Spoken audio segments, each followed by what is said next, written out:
فاروق اعظم رضی اللہ تعالیٰ عنہ جب تک اسلام پھیلائے تھے تب تک مسلمانوں کی تعداد 40 تھی، اور عرب میں مکے میں یہ بات مشہور تھی کہ اسلام میں تو کمزور، ضعیف العمر، بیمار، پسماندہ طبقے سے تعلق رکھنے والے لوگ شامل ہو جاتے ہیں۔ ابھی تک تو کسی معزز گھرانے کا کوئی معزز فرد اسلام میں داخل نہیں ہوا ہے۔ جب یہ جملہ میرے آقا علیہ السلام کے کانوں میں پہنچا تو حضور علیہ السلام نے ہاتھ اٹھا کے دعا کی، اللہم اعز الاسلام، مولا اسلام کو عزت دے دے، اسلام کو معزز بنا دے۔ کیسی احب ہذین الرجلین، مولا ان دو مردوں میں سے جو تمہیں عزیز ہے، تجھے محبوب ہے، اسے اسلام کی دولت سے مالا مال فرما اور وہ مسلمان ہو جائے تاکہ اسلام کو عزت ملے۔ وہ دو قوم تھے، الیک بابی جہل او بعمر بن الخطاب۔ آقا نے فرمایا مولا یا ابو جہل کو مسلمان بنا دے تاکہ اس لیے طاقتور آدمی ہے، اسلام کو عزت ملے، یا عمر بن خطاب کو معزز بنا کر اسلام میں داخل کر دے تاکہ اسلام کو عزت ملے۔ اور کہتے ہیں وَقَانَ أَحَبَّهُمَا إِلَيْهِ عمر، اللہ نے اپنے محبوب کی دعا کو قبول کر لیا۔ فاروق اعظم رضی اللہ تعالیٰ عنہ اللہ کو چونکہ زیادہ محبوب تھے، اس لیے اس نے حضرت عمر کو یہ توفیق عطا کی کہ وہ مسلمان بن گئے اور اسلام کو عزت مل گئی۔ اور اسلام کو عزت کیسے ملی؟ حضرت ابن عباس کہتے ہیں جب حضرت فاروق اعظم رضی اللہ تعالیٰ عنہ مسلمان ہو رہے ہیں، حضور علیہ السلام کے خدمت میں آ رہے ہیں، آئے تو کسی اور ارادے سے تھے، ننگی تلوار ہاتھ میں لیے آ رہے ہیں، اور کمزور بیمار بوڑھے صحابہ غربت کی وجہ سے وہ سہن کرے، عرض کی یا رسول اللہ عمر آ رہا ہے تلوار ننگی کر کے، کہ ہمیں یا آپ کو نقصان نہ پہنچاتے۔ سیدنا امیر حمزہ رضی اللہ تعالیٰ عنہ تلوار نکال کے کہتے ہیں اچھے ارادے سے آ رہے ہیں تو ہمارے بھائی ہیں، اور برے ارادے سے آ رہے ہیں تو میں تو دو ٹکڑے کر کے رکھوں گا۔ اور پھر جب فاروق اعظم اندر داخل ہوتے ہیں، میرے آقا علیہ السلام ان کی دامن کو پکڑ کے کھیل کے کہتے عمر کب تک جہالت کے اندھیروں میں در بدر کی ٹھوکریں کھاتے رہو گے؟ اسلام نہیں لاؤ گے؟ فاروق اعظم عرض کرتے ہیں یا رسول اللہ اسلام لانے کے لیے، دین قبول کرنے کے لیے آپ خدمت میں حاضر ہوں۔ ادھر فاروق اعظم کلمہ پڑھ رہے ہیں حضور کی خدمت میں بیٹھ کے، اور حضرت عبداللہ بن عباس کہتے ہیں لما اسلم عمر، جب فاروق اعظم رضی اللہ تعالیٰ نے اسلام لے آئے، دین کو قبول کیا، حضور کی غلامی پہ آ گئے، نزل جبریل، اور جبریل فوراً زمین پہ اتر آئے، فقال یا محمد، آگے کہنے لگے اے اللہ کے محبوب، لقد استبشر اہل السماء باسلام عمر، یا رسول اللہ عمر کے اسلام لانے کی خوشیاں اللہ اکبر کے نعرے لگا کے صرف آپ کے غلام نہیں، آسمان کے فرشتے بھی عمر کے اسلام لانے کی ایک دوسرے کو مبارکباد دے رہے ہیں۔ آسمان کے فرشتے بھی خوشیاں منا رہے ہیں کہ عمر اسلام لایا۔ یہ حال تو تھا فرشتوں کا کہ وہ خوشیاں منا رہے تھے، ادھر مسلمان اللہ اکبر کے نعرے لگا کے خوشیاں منا رہے تھے کہ اسلام کو طاقت مل گئی۔ ادھر جب مشرکین کو پتہ لگا کہ عمر نے اسلام قبول کر لیا تو پھر مشرکوں نے کہا قال، کیا کہا؟ قال المشرکون، مشرکون نے کیا کہا؟ اليوم قد انتصف القوم منا، آج کے بعد ہم عرب دو قوموں میں تقسیم ہو گئے۔ پہلے مسلمانوں کو قوم نہیں مانا گیا تھا. جب فاروق اعظم آئے تو مشرک یہ کہنے پہ مجبور ہو گئے کہ جس طرح مشرکوں کی ایک قوم ہے اس طرح اب مسلمانوں کی بھی ایک قوم ہے. جب فاروق اعظم تھے اسلام لانے کے بعد مسلمان کو ایک قوم کی حیثیت سے تسلیم کیا گیا اور دو قوموں کا نظریہ اس وقت سب سے پہلے مشرکین مکہ نے تسلیم کیا تھا. پھر یہ وہ دو قومی نظریے کا بنیاد ہی تو تھا جس سے میرا پاکستان باہر سے وجود میں آیا. لہذا یہ میں کہنے میں کوئی حرج محسوس نہیں کروں گا کہ اگر پاکستان واقعی دو قومی نظریے کی بنیادوں پہ بنا تھا اور بنا ہے اور یہی حق ہے تو یہ بھی خیرات سیدنا فاروق اعظم کی ہے. کیونکہ ان کے آنے سے مسلمان کو قوم کا درجہ مل گیا. جب قوم کو درجہ مل گیا تو قوم کو یہ حق حاصل ہوتا ہے کہ وہ اپنے علیحدہ وطن کا مطالبہ. اور پھر جب ہمیں قوم کا نظریہ ہمیں قوم کی حیثیت مل گئی اب فاروق اعظم مسلمان ہو گئے حضور کے سینے میں بیٹھے تو ان رسول اللہ صلی اللہ علیہ وسلم ضرب صدر اللہ. محبت تو دیکھیے ابھی نماز پڑھنا شروع نہیں کی ہے, ابھی کعبۃ اللہ پہ جا کے اپنے مسلمان ہونے کا باقاعدہ اعلان نہیں کیا ہے, ابھی مشرکین کو دھمکایا ڈرایا نہیں ہے, ابھی رسول اللہ کی دفاع میں تلوار نہیں چلائی ہے.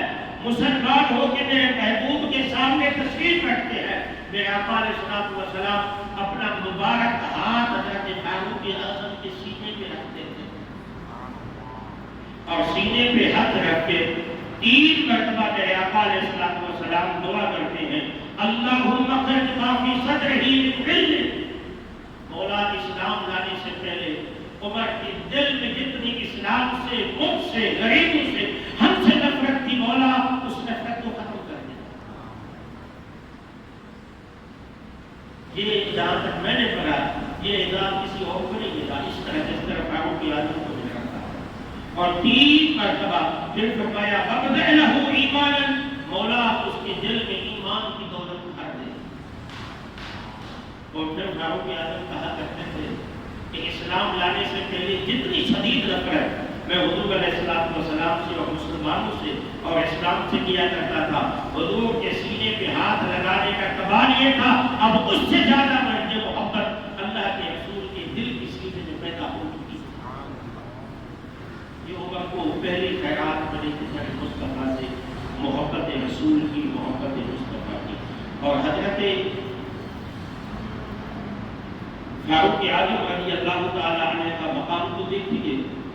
حضرت انس کہتے ہیں کہ ایک شخص آ کے کہتے ہیں سوال کرتے ہیں متی الساعۃ یا رسول اللہ, آقا قیامت کب آئے گی؟ میں عموماً کہا کرتا ہوں ایک صحابی کا آ کے رسول اللہ سے سوال کرنا کہ آقا قیامت کب آئے گی, اس کا مطلب ہے اس وقت کے صحابی کا یہ عقیدہ تھا کہ اللہ کی عطا سے رسول جانتے ہیں کہ قیامت کب آئے گی. تب تو سوال کیا, پہلے سوال کرنے کی نوبت ہی نہیں آتی. اب حضور علیہ الصلوۃ والسلام جواب میں فرماتے ہیں ما اعدت لها, قیامت کی تیاری کیا کی؟ ہم نے بھی کی. اپنے صحابی سے میرے حضور پوچھ رہے ہیں ما اعدت لها, بتاؤ تیاری کیا کی ہے قیامت کی؟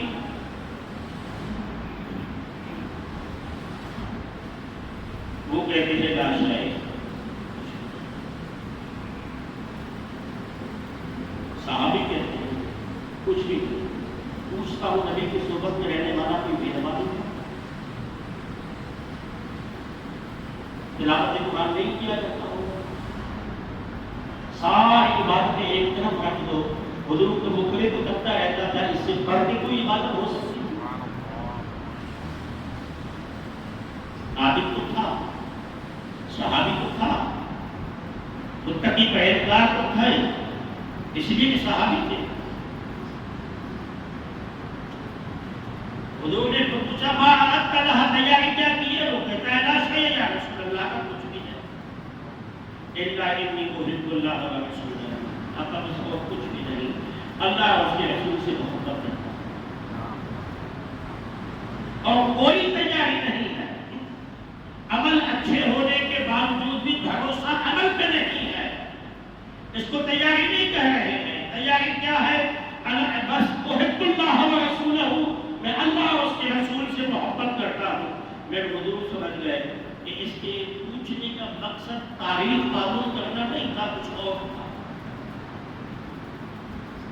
وہ شاید یہ تھا صحابہ کا عالم کیا ہوتا تھا، صحابہ کہتے تھے بیمار ہوتے تھے، بخار ہوتا تھا، درد ہوتے تھے، تکلیفیں ہوتی تھی، حضور کی زیارت کے لیے آتے تھے، درد ختم ہو جاتا تھا۔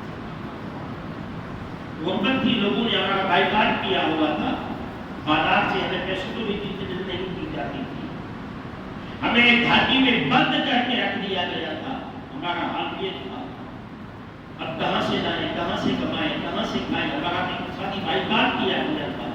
حضور کی خدمت میں آتے تھے، حضور کا دیدار کرتے تھے، بھوکے مٹ جاتے۔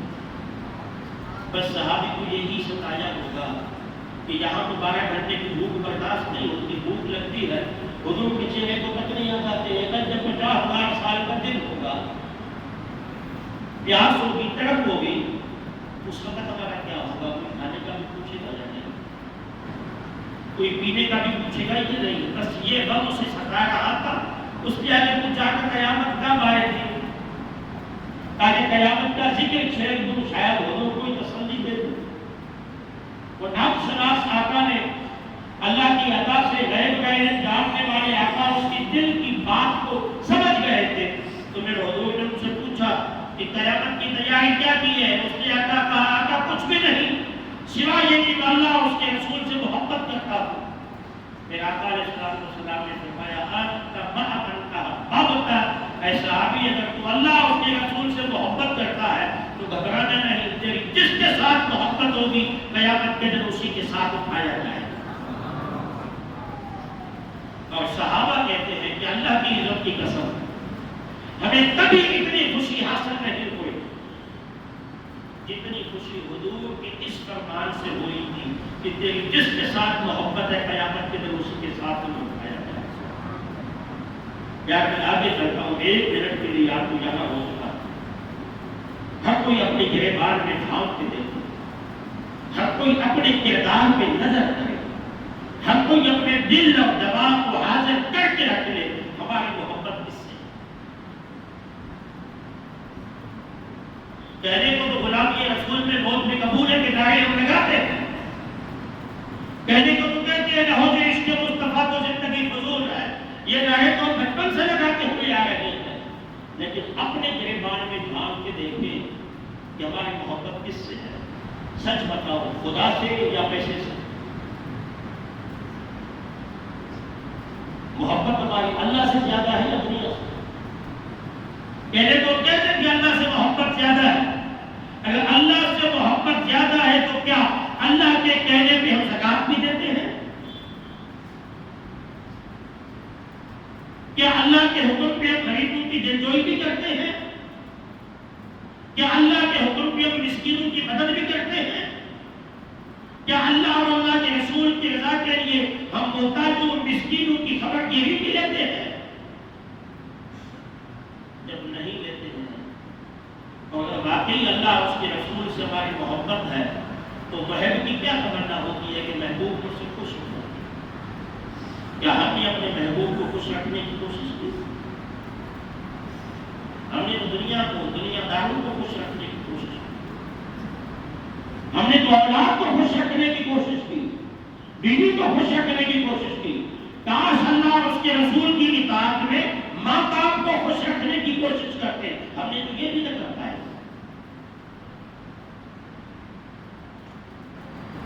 حضور نے فرمایا تھا تم یہاں نمازیں پڑھتے ہو، سجدہ کرتے ہو، گردن جھکاتے ہو، میری آنکھیں ٹھنڈی ہوتی ہے، مجھے خوشی ہوتی ہے۔ کیا ہم مصطفیٰ کو نماز پڑھ کے اپنے محبوب کو خوش رکھتے ہیں؟ اور نہیں تو پھر ہم رسول اللہ سے محبت کی دعویٰ میں سچے نہیں ہیں۔ ہم سب کچھ کرتے ہیں، مگر نیک پرہیزگار علامہ مولانا مفتی سب کچھ ہوتا ہے بن جاتے ہیں، لیکن جب عمل کی باری آتی ہے، کردار کی باری آتی ہے، تو علامہ نے کہا تھا کہ نظم میں ہو تم نصارہ اور تمدن میں ہو، یہ وہ مسلمان ہیں جنہیں اب دیکھ شرم آئی ہے کہنے کہ لا الہ کہہ دیا جی، کیا نعرہ لگایا تھا پاکستان کے بننے کا، پاکستان کا مطلب کیا جی؟ اسکولوں میں ہم چھوٹے تھے یا نعرے لگتے تھے تو آگے سے کب لگتے ہیں یا نہیں مجھے پتا نہیں ہے۔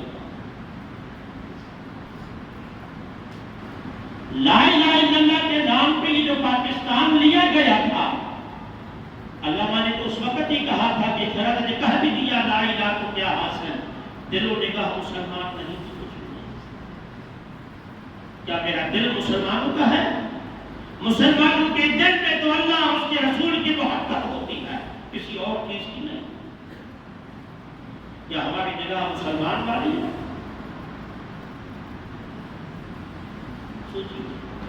اپنے کردار پر نظر ڈالیے۔ پھر فرمایا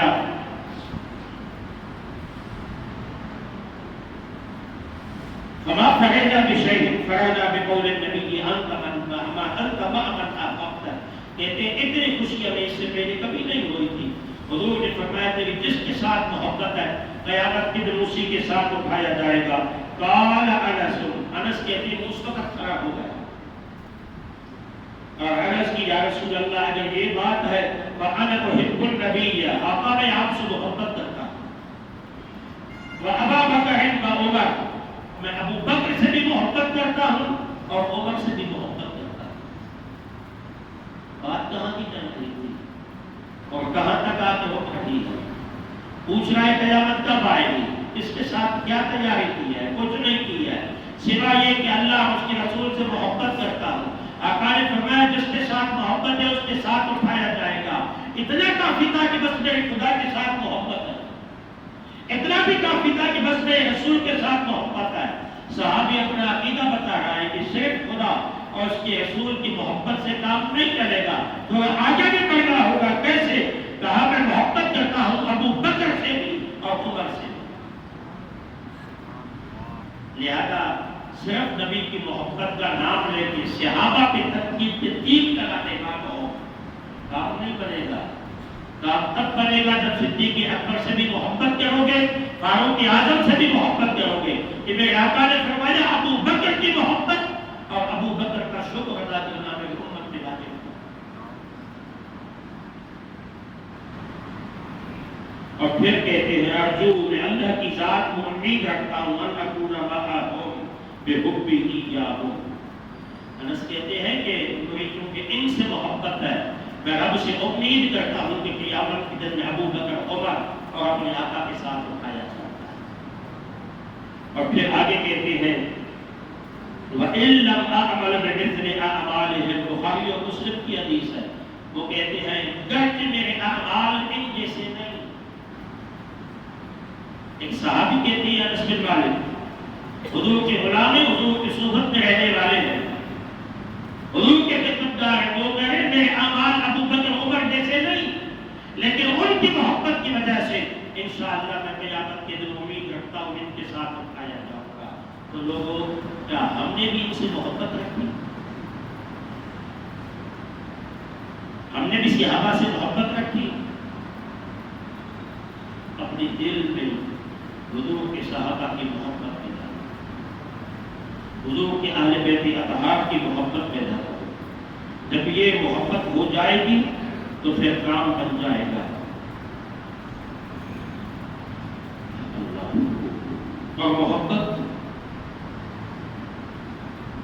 کتنی ہے میرے آقا کی حضرت عمر سے؟ جب حضور نے کہا صحابہ کی محبت تو تھی، آقا حضرت عمر سے کتنی محبت کیا کرتے تھے۔ انہو استعاذن النبی فی العمرۃ، آئے یا رسول اللہ اجازت ہو میں عمرہ کر کے آؤں۔ حضور سے اجازت دے رہے ہیں، آقا یہ ادب صحابہ ہے، حضور نے عبادت کے لیے کسی کی اجازت کی ضرورت نہیں ہوتی۔ آقا اجازت دو میں عمرہ کر کے آ جاؤں۔ حضور علیہ السلام نے فرمایا اے نبی اے تمہیں صرف یہ یاد رہنا کہ علی کو میرے آقا نے بھائی بنایا تھا، سچ ہے بنایا تھا، یا میرے آقا عمر کو بھی بھائی بنا گئے ہیں۔ اخی اے میرے بھائی، کیا اشرکنا فی دعائک، ہمیں اپنی دعاؤں میں شامل کر۔ کون کہہ رہا ہے؟ اللہ کے محبوب، اس کو فاروق اعظم کو اشرکنا فی دعائک، ہمیں اپنی دعاؤں میں یاد رکھنا، بلا تنسانا، جب جانے لگے بلانے کا بلانا نہیں، اپنی دعاؤں میں یاد رکھنا، جس کو میرے مصطفیٰ کے لیے اپنی دعاؤں میں یاد رکھنا۔ اور تم حضرت اعلان کے اس میں نام کے پیچھے رضی اللہ عنہ نہیں لگاؤ، اور تم حضرت اعلان کہتے کہ میں اس کو خلیفہ راشد نہیں مانتا، نہ مانتے مانتے نہ ماننے سے فرق نہیں پڑتا، لیکن ہمارا دل تو ہوتا ہے، ہمیں تکلیف تو ہوتی ہے، اور تکلیف تب زیادہ بڑھ جاتی ہے جب اداروں کی خاموشی دے، اور اداروں سے کرنا ہی کیا ہے۔ اب تو ایک دوسرے پہ ٹالنے کی بات آ گئی ہے، وہ ہمارا حال تو یہ ہے، ہم سے تو شہر کی صفائی بھی نہیں ہو رہی۔ سپریم کورٹ کہہ رہی ہے کہ نالے صاف کیوں نہیں ہے کراچی میں، یہ کام بھی آپ پہنچ کریں۔ وہ کراچی تو بڑا شہر ہے، ان کی باتیں ہوتی ہے، آپ نے اپنے نالے کا اثر دیکھا ہے؟ اب رات بارشوں کا بتایا، رات بارش ہو جائے تو ہمارا کیا بنے گا؟ یہ تو اللہ کا حال سے جانتا ہے، واقف ہے، ہم پہ رحم کرتا ہے، بارشیں کم ہوتی ہیں، تھوڑی بارشیں اگر زیادہ ہو جائے تو پھر کیا ہوگا؟ پھر ہم کہیں گے بلدیہ والے صفائی نہیں کرتے، بلدیہ والے صفائی تو بعد میں نہیں کرتے، پہلے اس نالے میں کچرا ڈالتے ہی کیوں ہیں؟ ہم ہی تو ہیں، یہ میرا وطن ہے، یہ میرا پاکستان ہے، میرے نمونے نہیں آتا، آپ کے نمونے نہیں آتا، بڑی محنت کی تھی۔ ان سے پوچھئے کہ کوئی بزرگ بیٹھا ہو 80-90 سال کا، ان سے پوچھئے کہ جب ہجرت ہوئی تھی تو کیا ہوا تھا؟ 90,000 عورتوں کے ساتھ جنسی زیادتیاں کی گئی،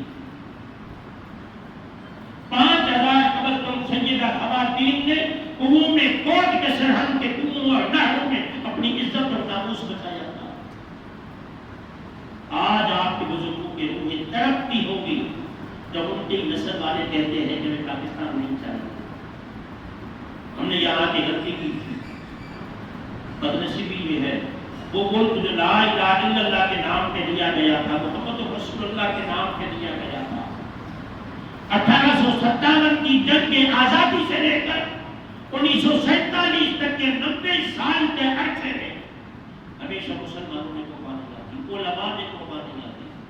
رہی بات یہ کہ آپ کی یہ اقتدار میں رہنے والے ایک بدیع موصوف صاحب کے پردادا کے لیے تو مشہور ہے کہ انہوں نے اپنے مریدوں کو حکم دیا تھا کہ انگریز کی بغاوت کرنے والے مسلمانوں کے سر کچل دو۔ ان کے مرید مسلمانوں کو ڈھونڈ ڈھونڈ کے جو انگریز کے خلاف بغاوت کیا کرتا تھا، اس گدی نشین اس پیر صاحب کی خدمت میں سر جا کے پیش کیا کرتا تھا، ہر سر کے بدلے میں 10 روپے انگریز سے لیا کرتے تھے۔ آج کی اولاد آپ کی وزیر بن کے بیٹھی ہے۔ کیا مرنے سے پہلے سیاستدانوں نے نہیں کہا تھا کہ مر جائے تو ہمیں افغانستان میں دفن کر دینا؟ کیا آج ان کی نسل پاکستان میں حکمران نہیں ہے؟ اور سنیے، جس کے نام کے آگے سر آئے نا، خان بہادر آئے، نواب آئے، یہ سب وہ لوگ تھے جو انگریزوں کے غلام تھے، ان کی بکریاں کھینچتے تھے، جو ان کے کپڑے دھوتے تھے، جو ان کے گھوڑوں کے قلعے لگاتے تھے، رسیاں ان کی باندھتے تھے، خدمت کرتے تھے۔ انہوں نے ان کو جاگیریں دے دی، انگریز کے باپ بھی نہیں تھی، وہ آپ کی ملکیت تھی۔ پھر کوئی خان بہادر بن گیا، کوئی نواب بن گیا، ان کی جاگیروں کے ذریعے وہ پیسہ حاصل کر کے سیاست پہ آ کے آج انہیں غداروں کی اولاد پاکستان پہ مسلط ہے۔ اس لیے آج جنہوں نے پاکستان بنایا تھا ان کی کوئی نہیں سنتا۔ اور ایک تلخ حقیقت یہ بھی ہے کہ بعض لوگ رہتے پاکستان میں ہیں، کھاتے پاکستان پہ ہیں، لیکن مذہب کے بنیاد کے وفادار پاکستان کے نہیں، سعودی عربیہ کے ہیں، عید بھی ان کے ساتھ منائے گے۔ بعض لوگ کھاتے پاکستان میں ہیں، رہتے پاکستان میں ہیں، لیکن مذہبی بنیادوں پہ ان کی وفاداریاں پاکستان سے نہیں ایران کے ساتھ ہے. ایک معروف وزیر تھا ان کا جو خود سنا تھا، ان سے ایک اینکر پوچھ رہا تھا کیا سنا ہے کہ آپ کے 47 ارب ڈالر ایران کے بینکوں میں رکھے ہوئے ہیں؟ وہ کہتا ہے تم نے کم سنا ہے، میرے اس سے زیادہ رکھے ہوئے ہیں. پاکستان کے بینکوں میں یہ پیسے تک نہیں رکھ پاتے، اور جو نہیں رکھ پاتے میں معذرت کے ساتھ میرا سیاست نوال دخل کا جاتا ہے، لیکن وہ سب کے سب یا کسی سر کی اولادیں ہیں، یا کسی خان بہادر کی اولادیں ہیں، یا کسی نواب کی اولادیں ہیں. رہی بات پاکستان بنانے والے، فضل خیر آبادی رحمۃ اللہ علیہ کی نسل کا کوئی شخص حکمران نہیں بنا. شاہ عبد العلیم صدیقی رحمۃ اللہ علیہ کے 5 بیٹوں میں سے کوئی حکمران نہیں بنا. مولانا احمد رضا خان رحمۃ اللہ علیہ کے خاندان میں سے کوئی حکمران نہیں بنا. حضرت احمد سید کاظمی رحمۃ اللہ علیہ کے خاندان میں سے کوئی حکمران نہیں بنا. پیرا بھٹوری شریف کے خاندان میں سے کوئی حکمران نہیں بنا. پیرا زٹوری کے خاندان میں سے کوئی حکمران نہیں بنا. ان کو تو دیوار سے لگا دیا گیا، منزل انہیں ملی جو شریف کے سفر میں. ایک بہت بڑے خطیب کہا کرتے تھے، آج جو پاکستان کی سیاست پہ ہم پہ مسلط ہو رہے ہیں، وہ کہتے تھے کہ پاکستان کی پے بن جائے تو پیشاب سے میری داڑھی مونڈ لینا، لیکن بن بھی گیا. اور ان کی نسلیں یا تو پاکستان میں حکمران کرتے ہیں. اور تم نے، تمہارے بابا و اجداد نے ہجرتیں کی تھی، ہجرتیں کی تھی. کیا کیا ہوا تھا؟ کتنی تکلیف انہوں نے اٹھائی تھی، کتنی تکلیف انہوں نے جھیلی تھی. اور آج اسی پاکستان کے نام پہ تم رات ہر طرح کے نام پہ ساز باجے گانے لگا کے ان کو تکلیفیں دیتے رہے. کیا ان کے ایصال ثواب کا اہتمام کیا؟ جو لاکھوں میں مسلمان شہید ہوئے تھے، ان کے لیے کوئی پڑھے؟ اور یہ تو 3 قلوب اللہ تو پڑھ لیتے ہیں، اسی نے نہیں پڑھے.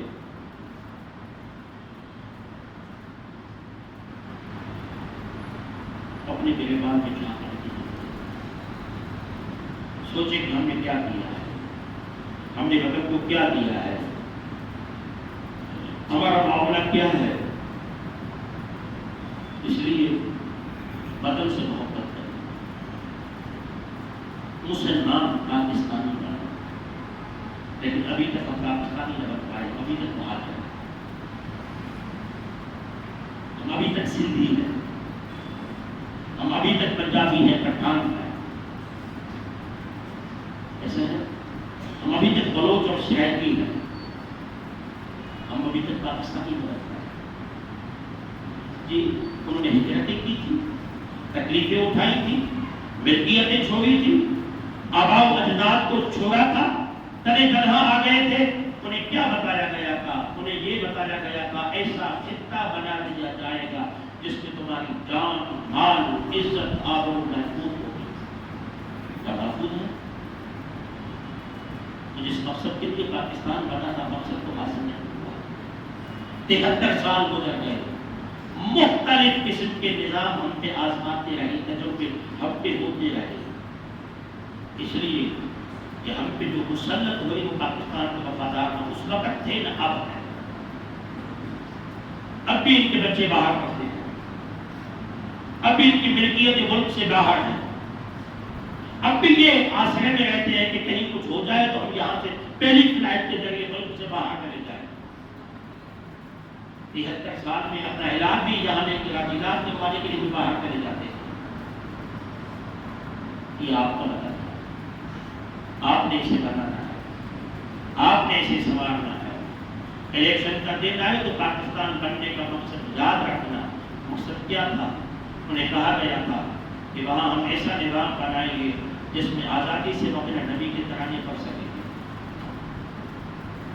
جی جب فضل خیر آبادی رحمۃ اللہ علیہ پڑھنے لگے تھے، فوت ہونے لگے تھے، کالے پانی کی سزا اس کو ہوئی تھی، جانے لگے تو اپنے بیٹے کو کہا تھا کہ بیٹا آزادی کی تحریک چلنے دو، اپنے نسلوں تک میری نصیحت کرنا. جب انگریز اس ملک سے بھاگ جائے نا، میری قبر میں آ کے میرے نبی کا میلاد کرے. تاکہ مجھے پتہ لگے کہ دشمن چلا گیا ہے. اب آزادی سے اپنے نبی کا نام لے رہے ہیں. کیا ہم آزادی سے یہاں اپنے نبی کا نام لے رہے ہیں؟ وہ نہیں ہے. ہمیں پرمیشن دینی پڑتی ہے. بھارے جا کے منتیں کرنی پڑتی ہے. اجازت دے دو اپنے گھر کی گلی میں نبی کے شان کا درشن کرو. جی 1500 مقدمات گستاخی رسول کے عدالتوں میں زیر سماعت ہے. کسی ایک پہ فیصلہ نہیں ہوا. اور غازی خالد اس نے ایک اچھا کام کر دیا. ابھی تک وہ جیلوں میں ہے. پورا ہفتہ گزر گیا. کسی نے نجی محفل میں بھی غازی خالد کا ذکر کر کے اس کی اخلاقی حمایت کا اعلان کیا. کیوں نہیں؟ اس لیے کہ تم مہاجروں کو پٹھان تھا. اس لیے میں سندھیوں کو پٹھان ہے. اس لیے نہیں. یہ تفریق مٹانی ہو گئی. اس پر جنگ کی سائی تلے سب کو ایک ہونا پڑے گا. جب ہم ایک ہو جائیں گے تو پھر انشاءاللہ ملک میں نظام مصطفیٰ بھی آئے گا. یہ دعاؤں سے نہیں آتا. یہ ووٹ کی پرچی سے آئے گا. مجھے الیکشن نہیں کرنا. یہ دعاؤں سے صرف نہیں آئے گا. دعاؤں سے نظام بدلتے تو حضرت امام حسین میدان کاربار میں نہ آتے. دعاؤں سے نظام بدلتے تو حضرت زید نہ آتے نظام میں. دعاؤں سے نظام بدلتے تو ابو حنیفہ زہر کا پیالہ نہ پیتے. یہ دعاؤں سے صرف نظام بدلنے ہوتے امام مالک کی پیٹھ پہ کوئے نہیں پڑتے. یہ دعاؤں سے نظام ہوتا کہ امام احمد بن حنبل کو شہید نہیں کیا جاتا.